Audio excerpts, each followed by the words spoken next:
Hello student, welcome in Gauss chemistry classes. बेटा आज हम लोग बात करेंगे क्रिस्टल फील्ड थ्योरी। आज का हमारा जो टॉपिक है क्रिस्टल फील्ड थ्योरी है।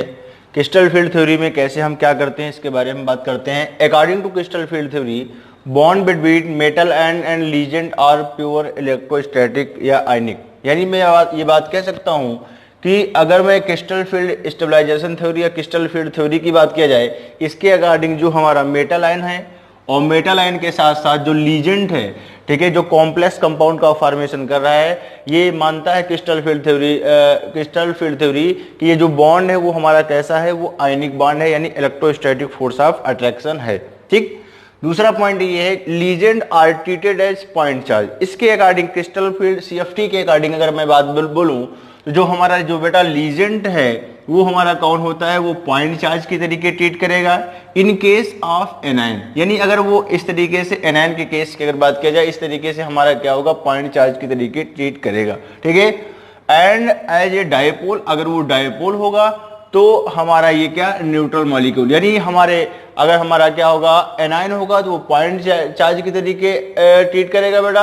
और अगर कोई हमारा neutral molecule as a ligand अगर हमने ले लिया तो उसका वो जो डायपोल बनेगा, यानी पोलर मॉलिक्यूल होगा। और उस पोलर वाले मॉलिक्यूल में अगर बात किया जाए, वो एज ए क्या करेगा बेटा, डायपोल के तरीके काम करेगा वो लीजेंड। ठीक है। Ligand are treated as point charge in case of anion. Anion के केस में पॉइंट चार्ज के तरीके और न्यूट्रल मॉलिक्यूल के केस में एज ए डायपोल की तरीके ट्रीट करेगा कौन, हमारा लीजेंड। ठीक।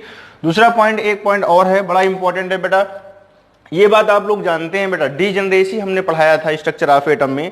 अगर हमारा कोई भी इस तरीके से गैसियस एटम है या आयन है, अगर कोई भी इस तरीके से गैसियस एटम या आयन है, तब उसके जो 5 डी ऑर्बिटल हुआ करते थे, वो सारे के सारे डी ऑर्बिटल की एनर्जी क्या हुआ करती थी बेटा, सेम हुआ करती थी। इस सेम एनर्जी को क्या बोलते हैं, डीजनरेसी बोलते हैं या डीजेनरेटेड ऑर्बिटल बोलते हैं। ये बात हम आपको बता चुके हैं, ज्यादा कुछ बताने की जरूरत नहीं है। जो बेटा मेन पॉइंट है उसी की हम बात करेंगे यहाँ पर। मैं लेकिन ओरली जरूर बोलूंगा। मैं कहना ये चाह रहा हूँ, किसी भी गैसियस एटम या आयन का जो ऑर्बिटल होता है, डी के जो 5 ऑर्बिटल होते हैं, वो पांचों की पांचों एनर्जी क्या होती है बेटा, सेम होती है। उसे हम क्या बोलते हैं, डीजेनरेटेड ऑर्बिटल का नाम देते हैं। इसे डीजेनरेसी भी बोलते हैं। लेकिन यहां पर क्या है बेटा, यहां पर ध्यान दीजिएगा, सीएफटी क्या कहता है, due to instability of high energy d orbital, यानी कि हाई एनर्जी डी ऑर्बिटल के होने की वजह से ये हमारा कैसा हो जाता है, अनस्टेबल हो जाएगा। और अनस्टेबल होने की वजह से वो जो D5 था वो हमारा क्या हो जाएगा, स्प्लिट हो जाएगा, टूट जाएगा, 2 पार्ट में, 2 हिस्सों में टूट जाएगा। ये बात समझ लीजिएगा बेटा। ये क्यों होता है, क्योंकि यही मानते हैं जब एनायन आएगा या डायपोल का जो एनायन वाला पोर्शन होगा, प्लस माइनस माइनस, यहाँ पर ये तो एनायन है ही है माइनस, इन दोनों के आने की वजह से जो हमारी इस तरीके से स्फेरिकल एनर्जी है बेटा, वो एनर्जी हमारी क्या हो जाएगी, डिस्टर्ब हो जाएगी। और डिस्टर्ब हो जाने की वजह से जो डी ऑर्बिटल हमारा जो होगा वो हमारा क्या होगा, अनस्टेबल हो जाएगा। और अनस्टेबल होने की वजह से 2 हिस्सों में क्या हो जाएगा, ये स्प्लिट कर जाएगा। इसके बारे में भी हम थोड़ा सा और अच्छे से बात कर रहे हैं, थोड़ा सा वेट करो बेटा। एक ऑक्टाहेड्रल कॉम्प्लेक्स, एक टेट्राहेड्रल कॉम्प्लेक्स में इसको और अच्छे से एक्सप्लेन करता हूं मैं। यानी जो हमारा जो डी ऑर्बिटल होता है, ये जो D5 होता है बेटा, ये हमारा 2 हिस्सों में टूट जाएगा, 2 पार्ट में। एक हमारा होगा बेटा T2G ऑर्बिटल और दूसरा हमारा होगा EG ऑर्बिटल। ठीक है, ये ध्यान दीजिएगा। अब ये हमारा जो D5 था वो D5 नहीं रह गया, D5 2 हिस्सों में टूट गया, T2G और क्या हो गया, EG हो गया। ठीक, T2G ऑर्बिटल, EG ऑर्बिटल। अच्छा, एक बात बड़ा इंपॉर्टेंट है, अगर हमारा डीजनरेसी होती तो वो स्फेरिकली होता, उसकी इस तरीके से सेंटर से इस तरीके से एनायन की दूरी चारों तरफ सेम होता और स्फेरिकल चार्ज इस तरीके से शो करता। लेकिन यहां पर अगर बात किया जाए, यहां पर अगर डी ऑर्बिटल की अगर बात किया जाए, तो डी ऑर्बिटल जो है वो हमारा अलग अलग जो 2 हिस्सों में टूटा है वो अलग अलग एक्सिस पर आ जाता है। यानी मैं ये बात कह सकता हूं कि प्रेजेंट बिटवीन द एक्सिस, जो T2G ऑर्बिटल होता है वो हमारा एक्सिस के बीच में होता है, एक्स एक्सिस वाई एक्सिस के बीच में, इस तरीके से, या एक्स एक्सिस वाई एक्सिस के इधर बीच में आ गया। ये बात मैं स्ट्रक्चर ऑफ एटम में बहुत अच्छे से बात किया हूं, ये बात आप वहीं जाकर के देखेंगे, मैं सिर्फ अपनी बात बोलूंगा। ठीक है, आप इस तरीके से अगर बात करें तो T2 ऑर्बिटल में अगर बात किया जाए तो प्रेजेंट बिटवीन द एक्सिस, ये हमारा क्या होता है, एक्सिस के बीच में होता है। ये एक्स एक्सिस हो गई, ये वाई एक्सिस हो गई, तो अब ये यहां कहीं होगा बेटा। कौन कौन सा, और ये T2G ऑर्बिटल में कितने ऑर्बिटल आएंगे, ये हमारे क्या होंगे, 3 ऑर्बिटल होंगे इस तरीके से, एक हमारा DXY, एक हमारा DYZ और एक हमारा क्या होगा DXZ। ये हमारे कौन से ऑर्बिटल है बेटा, T2G ऑर्बिटल है। और ये कहां पर पाए जाएंगे, बिटवीन द एक्सिस, एक्सिस के बीच में। और अगर मैं EG ऑर्बिटल की अगर मैं बात करूं तो जो EG ऑर्बिटल जो होता है वो प्रेजेंट परपेंडिकुलर टू एक्सिस, यानी जो एक्सिस होगा इस तरीके से, एक्स एक्सिस वाई एक्सिस है, इसके परपेंडिकुलर इस तरीके से कहीं पर होगा। यानी इस बात को मैं बात कर सकता हूं कि EG ऑर्बिटल कहां पर होगा बेटा, एक्सिस के परपेंडिकुलर होगा, और हमारा T2G ऑर्बिटल कहां होगा, बिटवीन द एक्सिस होगा। ठीक है, इस तरीके से हम बात कर सकते हैं। और बड़ी इंपॉर्टेंट पॉइंट ये है, अच्छा जो 3 ऑर्बिटल जो होंगे वो कौन कौन से होंगे, DXY, DYZ और क्या है DXZ। अभी ये सब अच्छे से दिखा रहा हूं मैं, थोड़ा सा अभी मैं इसको जनरलाइज कर रहा हूं बेटा। और ये जो 2 ऑर्बिटल है वो 2 ऑर्बिटल हमारे कौन से हैं, DX square minus Y square, और दूसरा हमारा कौन है, DZ स्क्वायर। ठीक है, ये बात हमारी हो गई।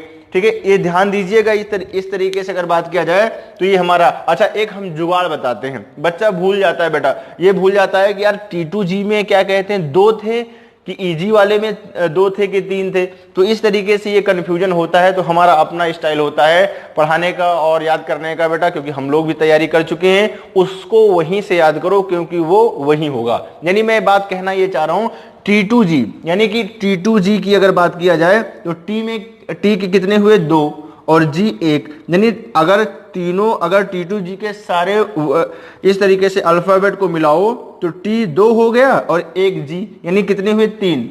यस, दिमाग पर सेट करना है कि T2G हमारा क्या होगा, 3। समझ में आ गई बात, T के 2 और G के 1, ऐसा कुछ नहीं है। ये बात मैं पहले बोल दे रहा हूं, ये सिर्फ याद करने के लिए है, अपना तरीका है। क्यों, क्योंकि T2G देखोगे तो तुम्हें तो समझ में आ जाएगा, T के 2 और G के 1, और कितना हो जाएगा, 3। ऐसा नहीं है, पर याद करने के लिए मैं बोल रहा हूं। क्यों, क्योंकि उस रोकना बहुत बड़ी बात होती है बेटा, पढ़ते तो सारे बच्चे हैं यार। ठीक है, EG ऑर्बिटल की अगर बात किया जाए, EG में देखिए, E के एक अल्फाबेट E हो गया और एक G हो गया, EG कितने हुए, 2, यानी कि EG 2 ऑर्बिटल और T2G क्या, 3 ऑर्बिटल। अब ये कभी नहीं भूलेगा, अब ये कभी नहीं भूलेगा, इसलिए इस तरीके से हमने बताया, उसको वहीं से याद करो क्योंकि वो वहीं होगा। ठीक है, अब हम क्रिस्टल फील्ड थ्योरी की अगर बात किया जाए तो क्रिस्टल फील्ड थ्योरी एक बार हम ऑक्टाहेड्रल कॉम्प्लेक्स में पढ़ेंगे और दूसरी बार हम क्रिस्टल फील्ड स्प्लिटिंग में अगर हम देखें बेटा, तो splitting of degenerated level due to ligand in definite geometry, यानी किसी भी डिफिनिट ज्योमेट्री में जो हमारे डी ऑर्बिटल की स्प्लिटिंग होती है, ठीक है बेटा, उसी को हम क्या बोलते हैं, crystal field splitting. Splitting of degenerated level का मतलब हुआ D5, जिसकी एनर्जी सबकी क्या होती हो, सेम होती हो, D5 अभी बताया मैंने। ठीक है, ड्यू टू लीजेंड के आने की वजह से स्प्लिटिंग हो जाए इनडिफिनिट ज्योमेट्री। वो ज्योमेट्री कोई सी भी हो सकती है, चाहे वो ऑक्टाहेड्रल हो, चाहे वो हमारी कौन सी हो बेटा, टेट्राहेड्रल। यानी ऑक्टाहेड्रल, टेट्राहेड्रल, इन दोनों में से अगर बात किया जाए, किसी भी क्या कहते हैं इस तरीके से ज्योमेट्री हो, उसमें अगर हमारे डी ऑर्बिटल की स्प्लिटिंग हो रही है तो उसी को हम क्या बोलेंगे, क्रिस्टल फील्ड स्प्लिटिंग। ठीक, यस, इतना बहुत है, इससे ज्यादा कोई जरूरत नहीं है बेटा, थोड़ा शॉर्ट आउट करके हम बताएंगे। अच्छा, इसमें अगर हम बात करें तो अभी मैंने बताया EG और T2G बताया था, T2G EG बताया था। ठीक, ये भी याद करने वाली बहुत ही इंपॉर्टेंट चीज है बेटा।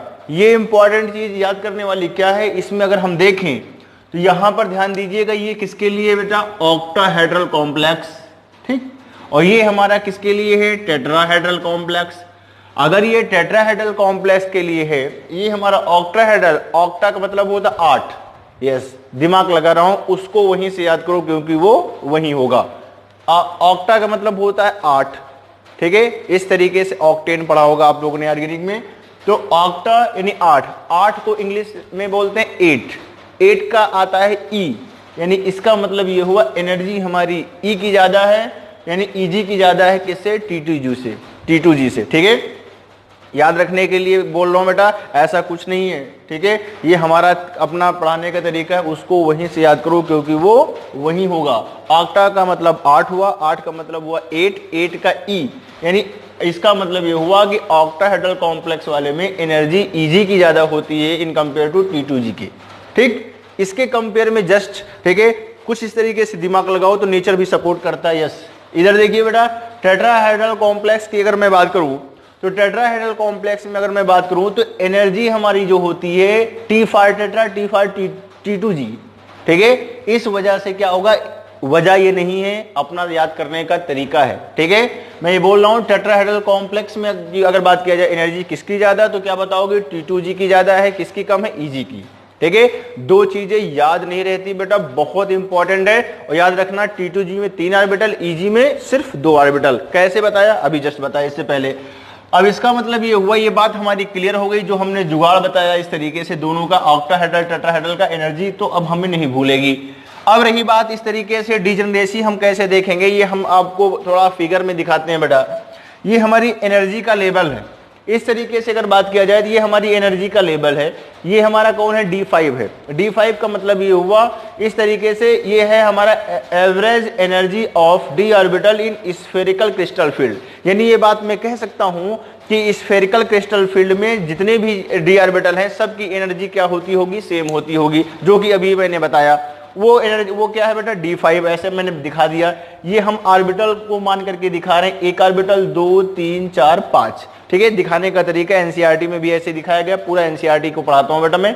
अगर मैं इस तरीके से अगर बात किया जाए तो D5 में अगर आप देखते हैं तो D5 वाले में 5 डी ऑर्बिटल में से हमने क्या बताया, Eg की एनर्जी क्या है बेटा, ज्यादा है, किसकी, T2G की एनर्जी कम है। अगर मैं इस एनर्जी लेवल में अगर मैं देखूं, ये एनर्जी का इस तरीके से एक हमारी ये इस तरीके से बैरी सेंटर बोलते हैं इसको, फिलहाल ज्यादा जानने की जरूरत नहीं है, बैरी सेंटर बोलते हैं। इस बैरी सेंटर की अगर बात किया जाए तो एनर्जी ये है इस तरीके से, माना कि इस तरीके से इतनी एनर्जी है।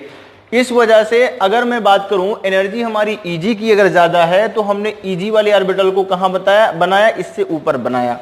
और एनर्जी हमारी T2G की क्या बेटा, कम है, तो हमने इस वेरी सेंटर से क्या किया, नीचे बनाया, ठीक। यानी बात ये मैं बोल सकता हूं, ये हमारा कौन हो गया, ये हो गया बेटा T2G ऑर्बिटल, ये हमारा कौन हो गया, Eg ऑर्बिटल, ठीक।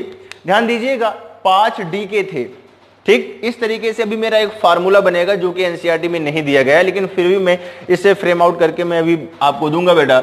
अगर मैं बात करूं, अगर एनर्जी ज्यादा है, लेट अस कंसीडर दैट 5 थी, ठीक है, तो 5 में से 3 का हिस्सा इस तरीके से 3/5, और ये हमारा डेल्टा O, ये है सब स्क्रिप्ट, जो नीचे लगाया जाता है उसको सब स्क्रिप्ट बोलते हैं, जो ऊपर लगाया जाता है उसको सुपर स्क्रिप्ट बोलते हैं बेटा। ये हमारा O फार हो गया ऑक्टाहेड्रल। यानी ये बात मैं कह सकता हूं कि Eg की एनर्जी हमारी जो होती है ऑक्टाहेड्रल वाले में 3/5 होगी। यानी 3/5 का मतलब हुआ 3/5 गुना, इस तरीके से बोल सकते हैं। यानी कि 3 हिस्सा हमारा, 5 में से 3 हिस्सा इस तरीके से ज्यादा है किसका, Eg का, ठीक।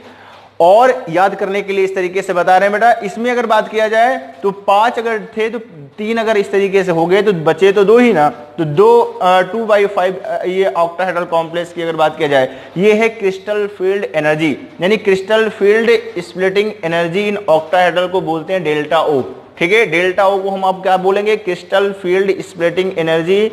इसको शॉर्ट में मैं बोलूंगा crystal field splitting energy.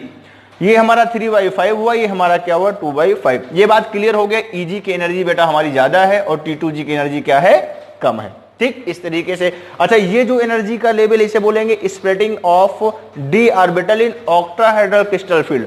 Octahedral crystal field में इस तरीके से ये हमारा क्या होता है, ये ऐसे है बेटा, ध्यान दीजिएगा। ये हमारी 5 उंगलियां हैं, ये आगे जा करके हमारी 2 ऊपर चली गई, 3 नीचे आ गई, समझ में आया। लेकिन इन दोनों की एनर्जी ज्यादा है, इन तीनों की क्या है बेटा, कम है, ठीक है। ये 5 थे, पांचों हमारी स्प्लिट होकर के 2 ऊपर 3 हमारी नीचे हो गई, ठीक है। और इसे बोलोगे splitting of d orbital in octahedral crystal field में। इस तरीके से मैंने आपको दिखा दिया। अच्छा, ये जो Eg के ऑर्बिटल होंगे वो कौन कौन से होंगे, dx square minus Y square dz square, जो कि अभी मैंने बताया। T2G के जो ऑर्बिटल होंगे dxy dyz dxz होंगे, ठीक है। इस तरीके से मैंने ऑक्टाहेड्रल का पूरा मैंने कंप्लीट कर लिया। अब हम आते हैं बेटा टेट्राहेड्रल कॉम्प्लेक्स वाले में हम आते हैं। टेट्राहेड्रल वाले में तो हम बता ही चुके, T2G की एनर्जी हमारी Eg से क्या होगी बेटा, ज्यादा होगी। और ज्यादा होने के साथ साथ अगर मैं बात करूं तो यहां पर D5 वही बात है, फिर दोबारा लिखना नहीं चाह रहा हूं यार। Average energy of d orbital in spherical crystal field, ये हो गई। और ये है हमारा splitting of d orbital in tetrahedral complex, ठीक है। लिखूंगा नहीं मैं, इस तरीके से डायरेक्ट आप देख सकते हैं। अगर मैं इसमें अगर देखूं मैं तो यहां हमारा क्या हुआ, D5 हुआ, और D5 में से हमारा जैसे अभी मैंने बताया था, क्या बताया था, ये हमारी 5 उंगलियां हैं, ये हमारे 5 ऑर्बिटल, यानी इस तरीके से हम बात कर सकते हैं बेटा। और इस तरीके से आगे जा करके अब ये 3 ऊपर चला गया, 2 नीचे आ गया, यानी कहने का मतलब 3 ऑर्बिटल हमारे क्या हुए, ऊपर चले गए, और 2 ऑर्बिटल इस तरीके, यानी स्प्लिटिंग हो गई टेट्राहेड्रल कॉम्प्लेक्स वाले में। और ये हो गया T2G ऑर्बिटल, ये हमारा कौन हो गया, EG ऑर्बिटल। ठीक, अभी मैंने बताया था यहां पर EG की एनर्जी ज्यादा थी, 3/5 इस तरीके से हमने करके दिखाया था आपको। यहां पर T2G की एनर्जी ज्यादा है, ठीक है, इस तरीके से। लेकिन ये चीज हमने सिर्फ समझाने के लिए बताया था कि ये हम EG के साथ हम 3/5 रखेंगे, और T2G के अगर आप इस तरीके से देखोगे तो यहां पर T2G के साथ 3/5 आ जाना चाहिए। लेकिन मैंने कहा था इस तरीके से सिर्फ याद करने के लिए मैं बोल रहा हूं, ठीक है। ऐसा कुछ नहीं है कि जिसका ज्यादा एनर्जी है तो वो 3/5 होगा, मैंने याद करने के लिए सिर्फ बताया था। यहां पर ध्यान दीजिएगा, बस दिमाग पर ये रखिए, EG वाले में 3/5 के साथ आता है और T2G में 2/5 के साथ आता है। और यहां पर 2/5 हमारा क्या होगा, T2G ऑर्बिटल, और 3/5 हमारा क्या हो जाएगा, EG ऑर्बिटल। यानी एनर्जी की अगर बात किया जाए तो ये हमारे टेट्राहेड्रल वाले में हमारा क्या होगा, 2/5 हो जाएगा इस तरीके से, और यहां पर हमारा क्या होगा, 3/5 इस तरीके से टेट्राहेड्रल। ठीक, ये सारी बातें हमारी हो गई, यानी कि 2/5 टेट्राहेड्रल, 3/5 क्या है, क्या टेट्राहेड्रल।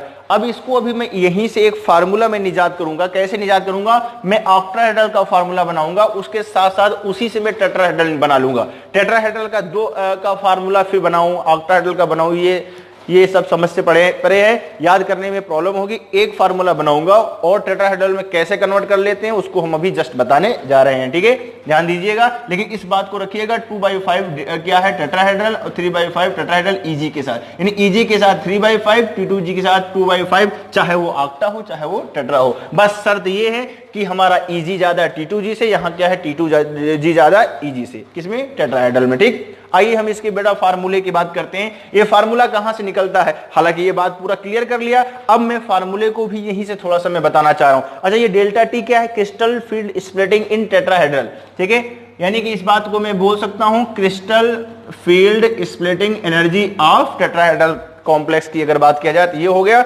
डेल्टा T से दिखाएंगे, डेल्टा O से दिखाएंगे, O for octa, T for tetra, ठीक है, इस तरीके से हो गया। अच्छा, ये भी फार्मूला मैं निजात करूंगा, अभी मैं इसी को इस्तेमाल कर लेता हूं।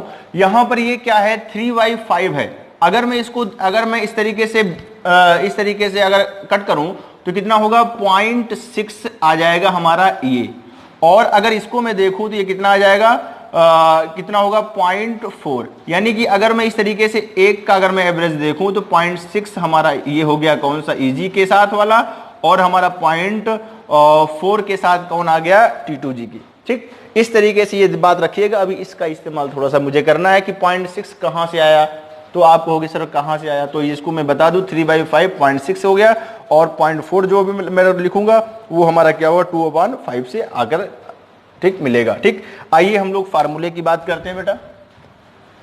फार्मूला हमारा किस तरीके से टेट्राहेड्रल में और ऑक्टाहेड्रल में इस्तेमाल होता है, इस तरीके से सारी बातों को हम अब आपके सामने एक्सप्रेस करेंगे। यानी हम फार्मूले की बात कर रहे थे, ठीक है, बॉटम लाइन बोलूं, यानी कहने का मतलब calculation of crystal field stabilisation for any configuration of d orbital. D orbital का कोई भी कॉन्फ़िगरेशन हो जिसके लिए हम फार्मूला इस्तेमाल करने जा रहे हैं बेटा, ठीक है। इस तरीके से क्रिस्टल फील्ड स्टेबलाइजेशन एनर्जी को हम क्या कर सकते हैं, निकाल सकते हैं। कैसे निकालेंगे बेटा, ध्यान दीजिएगा।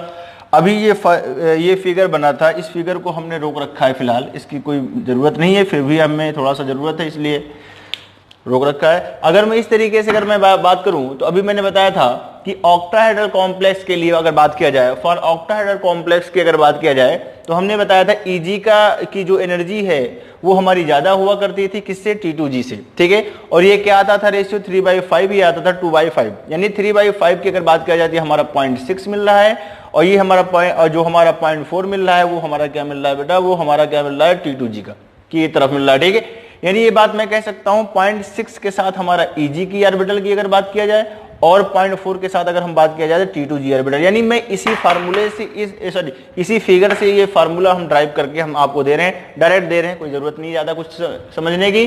क्रिस्टल फील्ड, अगर आपको ऑक्टाहेड्रल कॉम्प्लेक्स में क्रिस्टल फील्ड स्टेबलाइजेशन एनर्जी अगर निकालनी है, ये हालांकि एनसीईआरटी में फार्मूला नहीं दिया गया है फिलहाल, फिर भी हम इस तरीके से बताते हैं, क्वेश्चन आता है बेटा, ठीक है, ध्यान दीजिएगा।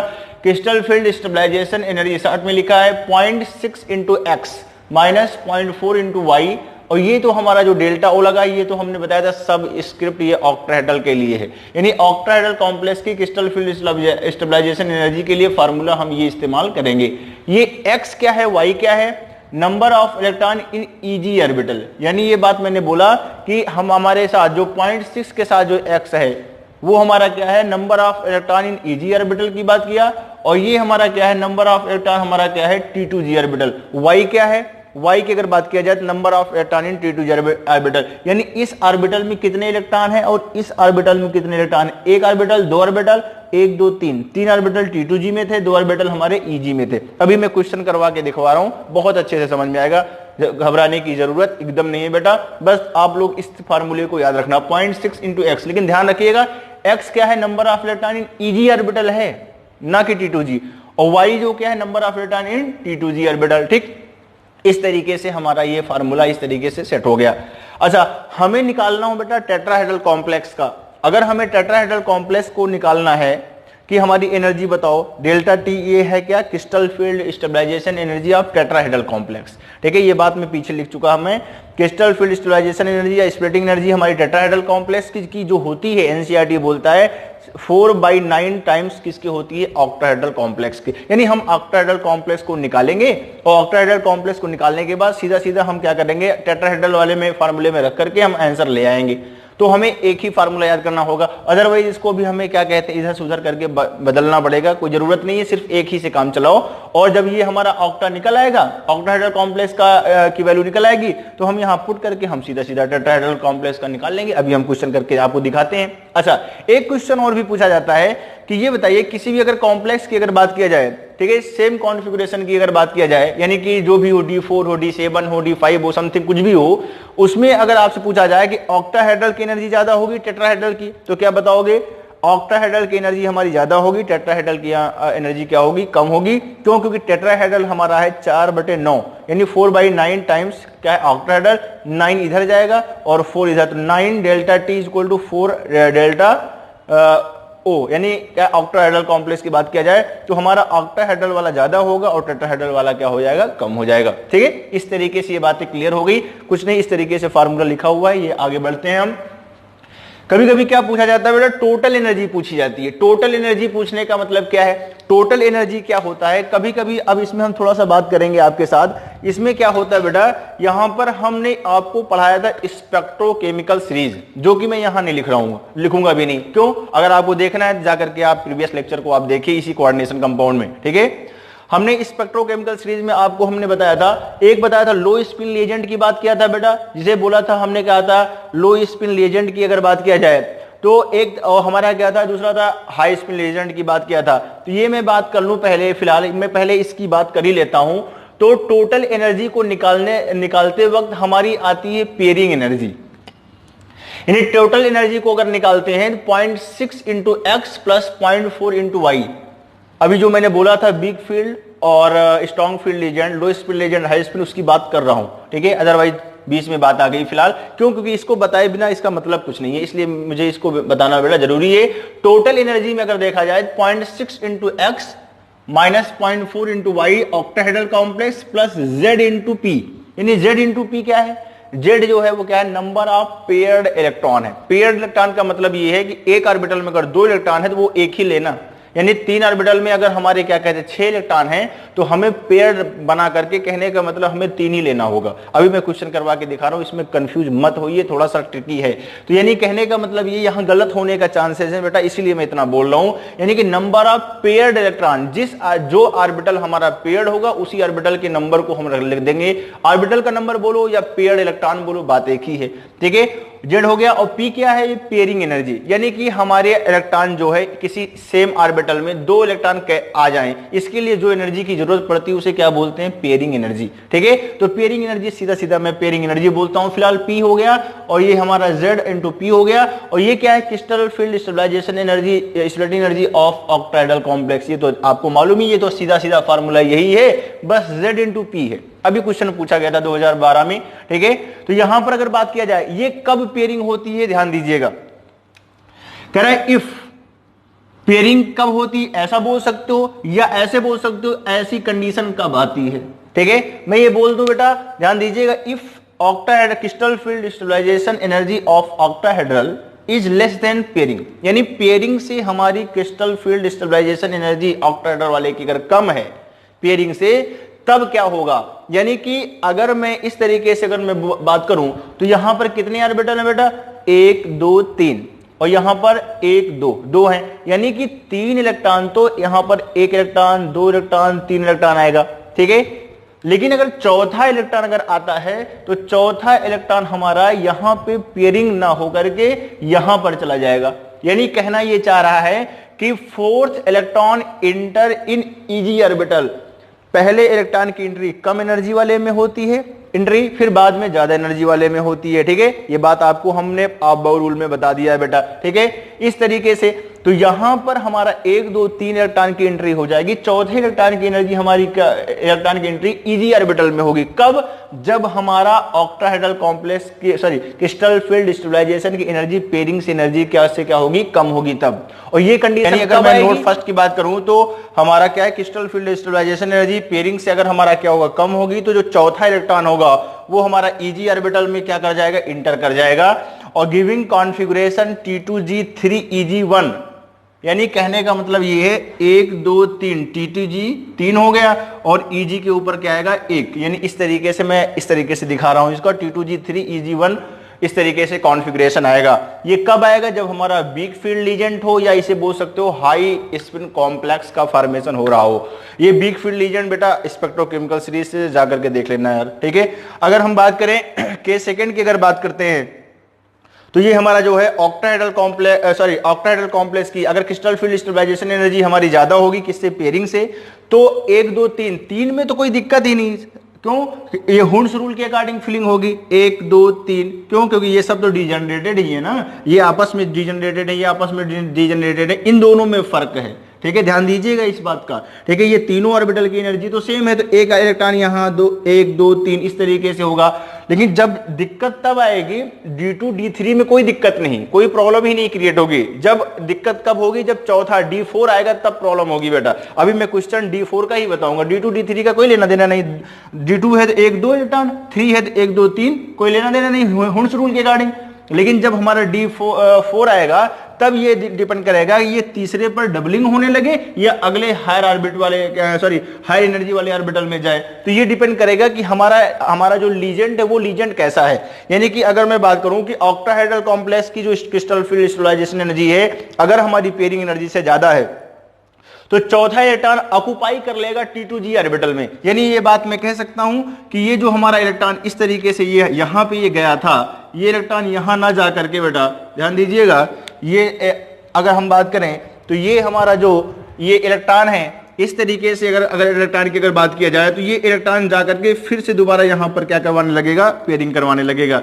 यानी ये बात मैं कह सकता हूं कि 1 2 3 4, यानी यहां इस वाले ऑर्बिटल में इलेक्ट्रॉन की एंट्री नहीं होगी। वही बात कहना चाह रहा है, fourth electron occupied T2G orbital and configuration क्या होगा, T2G4 EG0 कॉन्फ़िगरेशन। क्यों, क्योंकि हमारी क्या होगी बेटा यहां पर पेयरिंग हो जाएगी। और पेयरिंग क्यों हो रही, क्योंकि हमारा जो लीजेंट है वो हमारा कौन है, स्ट्रॉन्ग फील्ड लीजेंट है, जिसे हम लो स्पिन लीजेंट भी बोले थे, प्रीवियस लेक्चर में जाकर के देख लीजिए आप लोग। And form low spin complex, और ये क्या बनाएगा, लो स्पिन कॉम्प्लेक्स का फॉर्मेशन करेगा। ठीक है, इन सारे चीजों को हम अब एग्जाम्पल लेकर के हम दिखाते हैं बेटा, तब आपको बहुत अच्छे से समझ में आएगा। ठीक है, आइए हाँ बेटा हम लोग अब क्वेश्चन की बात करेंगे।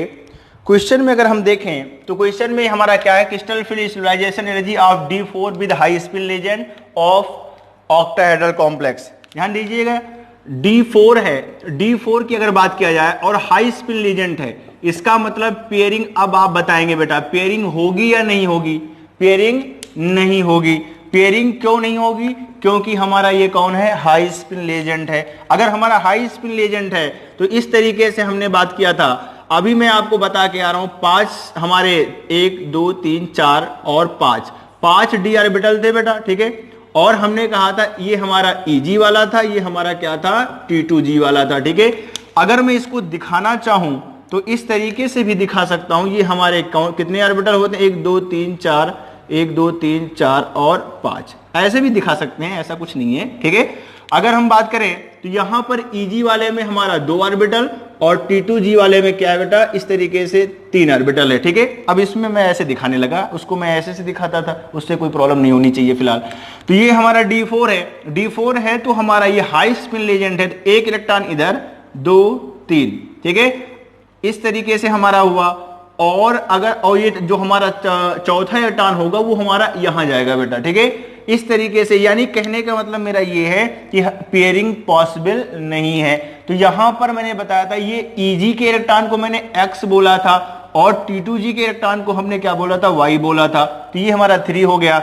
अगर मैं क्रिस्टल फील्ड स्टेबलाइजेशन एनर्जी निकालूं 0.6 into X minus 0.4 into Y, और ये ऑक्टाहेड्रल कॉम्प्लेक्स के लिए था, x की वैल्यू बेटा 1 होगी, माइनस 0.4 इंटू वाई की वैल्यू कितनी होगी? 3 होगी, ठीक है। ये हमारा ऑक्टाहेड्रल, ठीक है, कॉम्प्लेक्स के लिए क्रिस्टल फील्ड स्टेबलाइजेशन ये दिखाता है।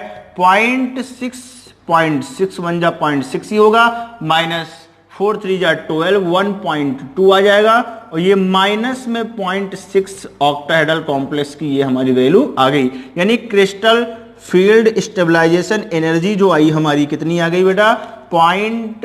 माइनस 0.6 डेल्टा ओ, यानी ऑक्टाहेड्रल वाले की बात चल रही है, ठीक। इस तरीके से बात हो गई बेटा। अच्छा, इस चीज को आप चाहो तो क्या नाम है ऐसे भी दिखा सकते हो, जो हमने ऐसे दिखाया था, वरना कहोगे कि हम सर आप बताए तो उसमें वैसे हो और आप लिख ऐसे रहे हो। यानी कहने का मतलब मेरा यह 1 इलेक्ट्रॉन, 2 इलेक्ट्रॉन, 3 इलेक्ट्रॉन, 4 इलेक्ट्रॉन, उसी चीज को ये हमारा Eg वाले हैं और ये हमारे कौन है? T2g वाले हैं। और हमें ये बात पता है कि हमारा जब ऑक्टाहेड्रल की बात आती है तो Eg की एनर्जी जो होती है वो T2g से क्या होती है? ज्यादा होती है। ये बात अभी मैं बता के आ रहा हूं, ठीक।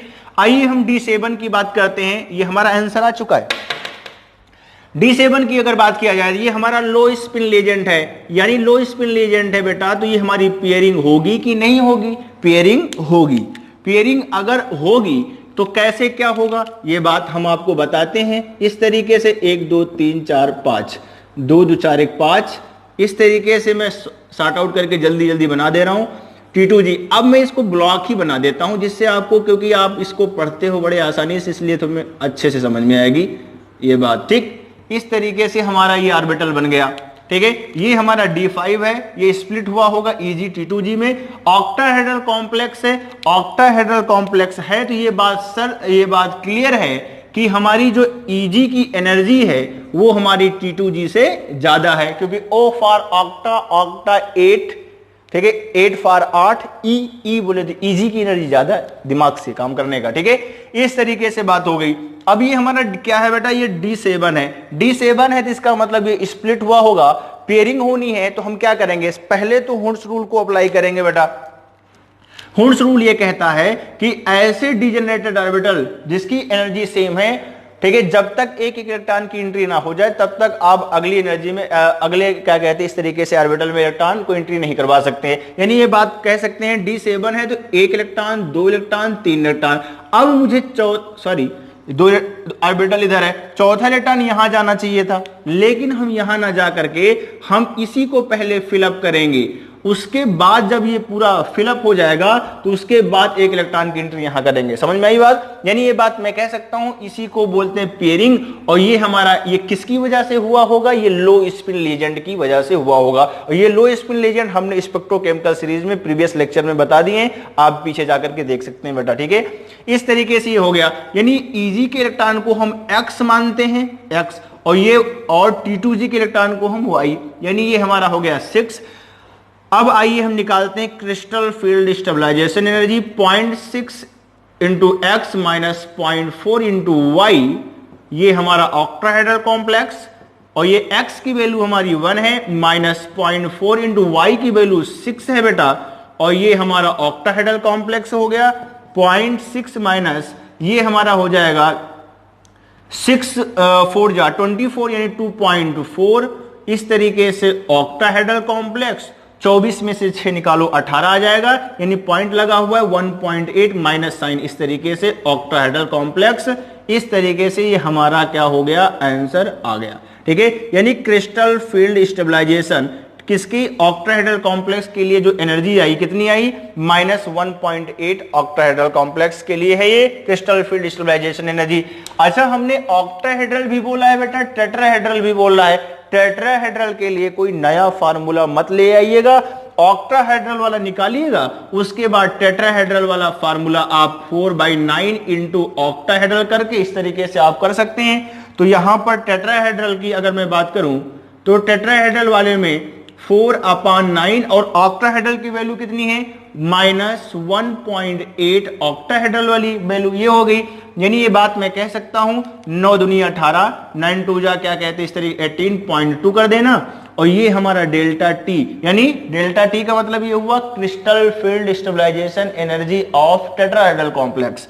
ये हमारी कितना हो जाएगा, ये माइनस में है तो हमारा ये हो जाएगा माइनस 0.8 आ जाएगा। ठीक है, इस तरीके से हमारा जो डेल्टा टी आएगा, ये टेट्राहेड्रल कॉम्प्लेक्स की एनर्जी हमारी आ जाएगी 0.8, और ये ऑक्टाहेड्रल गुण के इस तरीके से, ऑक्टाहेड्रल के 0.8 गुना। वैसे भी मैंने आपको यार इस तरीके से मैंने बताया भी था कि ऑक्टाहेड्रल ज्यादा होता है और टेट्राहेड्रल कम होता है। यस, ये टेट्राहेड्रल कम है, ऑक्टाहेड्रल ज्यादा है। क्यों, क्योंकि इस तरीके से ये बात आप मैथमेटिक्स में जानते होंगे, यहां आप ज्यादा बात करने की जरूरत नहीं है। फिलहाल आइए हम नेक्स्ट क्वेश्चन की बात करते हैं। एक आंसर हमारा ये आ गया, दूसरा आंसर हमारा ये आ गया। लो स्पिन कॉम्प्लेक्स, ये क्वेश्चन पूछा गया बेटा। ठीक है, ये तो दोनों एनसीईआरटी के क्वेश्चन है। ये कहा है कि ये D4 D7 का आप निकालो, मैंने इस तरीके से निकाल के दे दिया आपको। ठीक है, low spin complex of D4 cation कराए in octahedral field have energy. ये एनर्जी बोल रहा है, ये क्रिस्टल फील्ड स्टेबलाइजेशन एनर्जी ना बोल करके ये हमें लगता है टोटल एनर्जी की बात कर रहा है। और टोटल एनर्जी की अगर मैं बात कर रहा है तो हम टोटल एनर्जी के लिए फार्मूला हम लगाया करते थे। अच्छा, पहले हम टोटल एनर्जी ना लगा करके पहले हम इनके टर्म एंड कंडीशन को जान लेते हैं। D6 है और लो स्पिन कॉम्प्लेक्स है, लो स्पिन लेजेंड होगा, यानी कहने का मतलब ये है कि यहां पर पेयरिंग होगी, यहां पर पेयरिंग होगी। अगर पेयरिंग होगी तो ये इस तरीके से, जैसा कि अभी मैंने बताया था, अगर मैं इस तरीके से बात करूं, ये हमारा Eg की एनर्जी ज्यादा और T2G की एनर्जी क्या होगी, कम। और फिर यहां पर इसको मैं ऐसे ना दिखा करके ऐसे नॉर्मल से ऑर्बिटल दिखा देते हैं हम, जिसको हम इस तरीके से दिखाया करते थे ऐसे करके। ठीक है, यहां पर हमारा D6 है, ये अगर ये D6 है और ये हमारा कौन था, D4 था। ठीक, ये D6 अगर मैं बात करूं तो ये 6 इलेक्ट्रॉन है। हमारे हुंड्स रूल के अकॉर्डिंग जो भी ऑर्बिटल किसी सेम सबसेल के जो भी हमारे ऑर्बिटल होते हैं जिनकी एनर्जी सेम होती है उसको बोलते हैं डीजेनरेटेड ऑर्बिटल।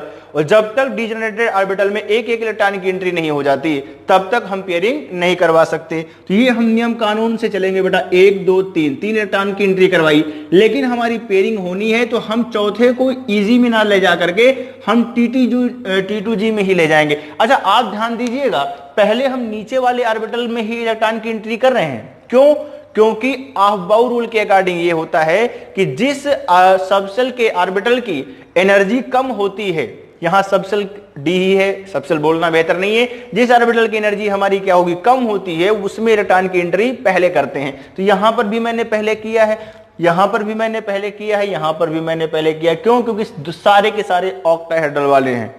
टेट्राहेड्रल को तो बाद में मैंने चेंज किया, यानी कि इस तरीके से हम पहले Eg में भरेंगे इलेक्ट्रॉन को, फिर T2G में, फिर Eg में। क्यों, क्योंकि Eg की एनर्जी ज्यादा है। आप बाउ रूल भी लग रहा है, होर्न्स रूल भी लग रहा है बेटा, ध्यान दीजिएगा। क्रिस्टल फील्ड थ्योरी तो हम पढ़ ही रहे हैं, तो ध्यान दीजिएगा, बहुत इंपॉर्टेंट है ये। ठीक है, इस तरीके से हमारा हो गया, यानी x की वैल्यू तो 0 हो गई। x का मतलब ये हुआ कि number of electron in Eg orbital.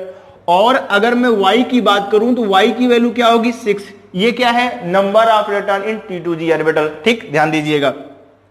अगर मैं टोटल एनर्जी का फार्मूला लगाऊं 0.6 into X minus 0.4 into Y, और प्लस Z इंटू पी, अभी बता के आया हूं, ठीक है। इस तरीके से ये आ गया। अगर मैं यहां पर ध्यान दीजिएगा, इस तरीके से अगर मैं बात करूं तो 0.6 इंटू एक्स की वैल्यू कितनी है बेटा, 0 है, ध्यान दीजिएगा। माइनस 0.4 इंटू वाई की वैल्यू कितनी है, 6 है, ठीक है। इस तरीके से प्लस जेड क्या है यहां पर, जेड ध्यान दीजिएगा, जेड हमारा जो था वो क्या था, नंबर ऑफ पेयर्ड इलेक्ट्रॉन थे।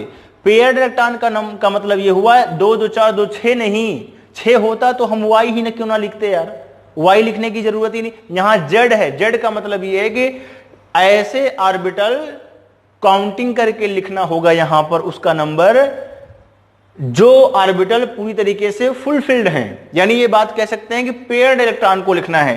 तो यहां पर ध्यान दीजिएगा Z की वैल्यू क्या होगी, यहां पर 3 होगी। क्यों, क्योंकि 1 पेयर्ड, 2 पेयर्ड, 3 पेयर्ड, पेयर्ड बोल रहा हूं गलत हो जाएगा, ध्यान दीजिएगा, ठीक है।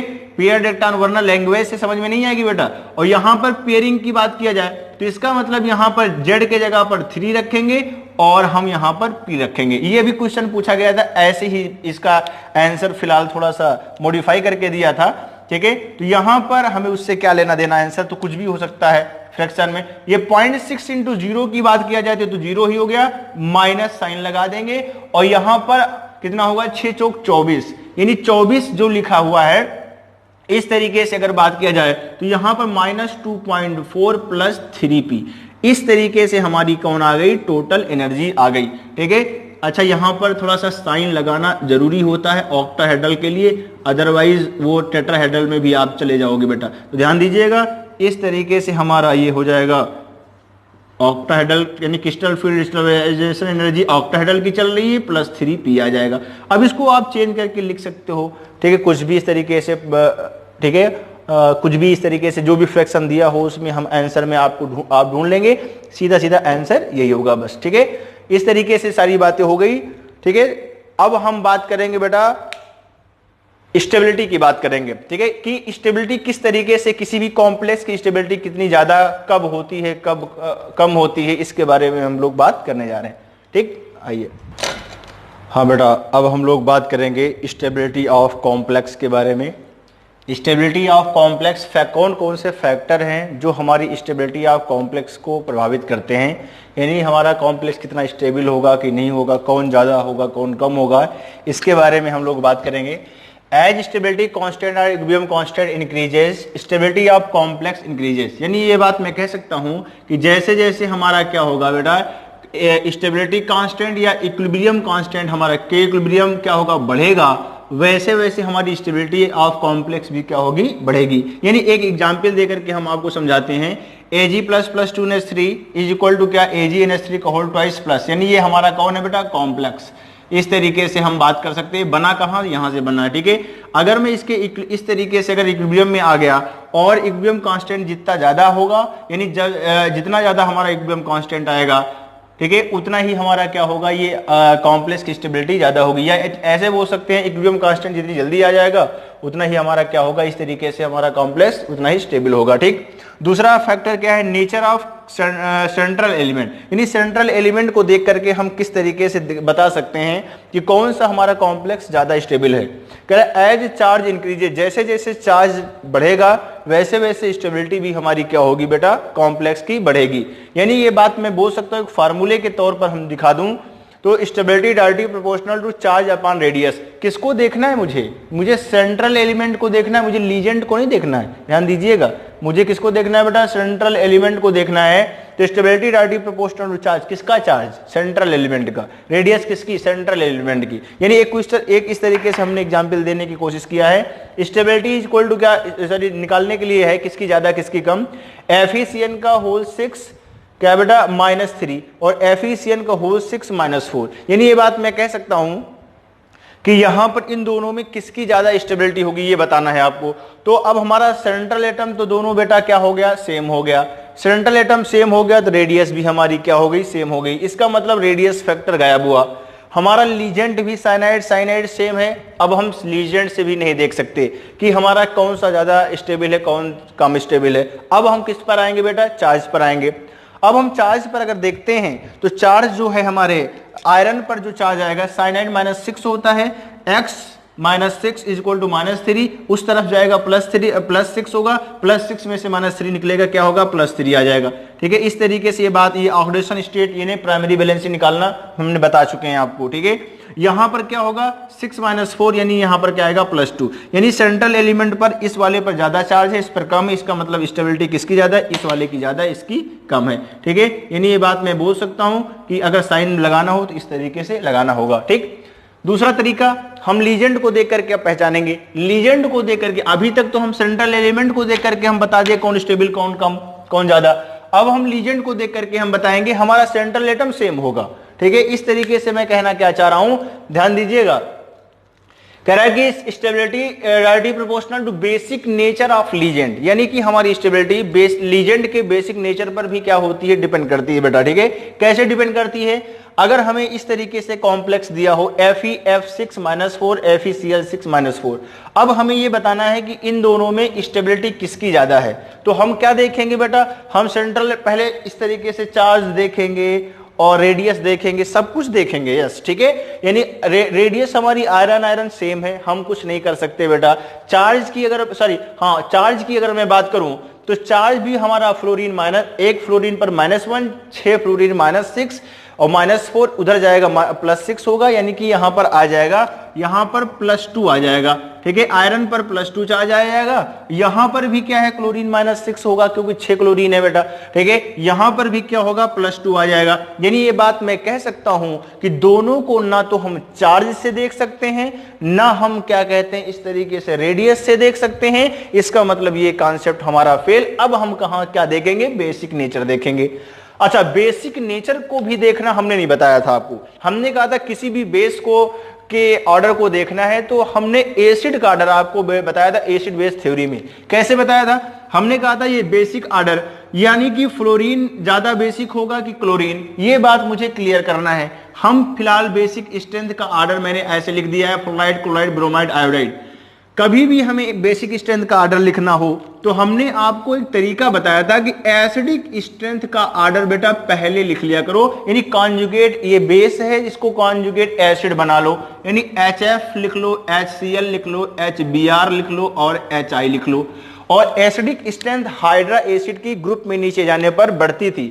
यस, हमने आपको बताया था। ठीक है, एसिड बेस थ्योरी में हमने कहा था जो जितनी आसानी से H+ आयन देता है वो उतना ही अच्छा क्या होता है, एसिड होता है। यानी fluorine, chlorine, bromine, iodine, HF, HCl, HBr, HI जैसे जैसे नीचे जाएंगे रेडियस हमारी बढ़ेगी और हमारा जो साइज जब बढ़ेगा तो हमारा हाइड्रोजन का देना आसान होगा HI का। इसलिए मैं ये बोल सकता हूं जो जितनी आसानी से H+ आयन देते हैं वो उतने ही अच्छे एसिड होते हैं। HI, HBr, HCl, HF, ये हमारा हो गया एसिडिक स्ट्रेंथ का ऑर्डर।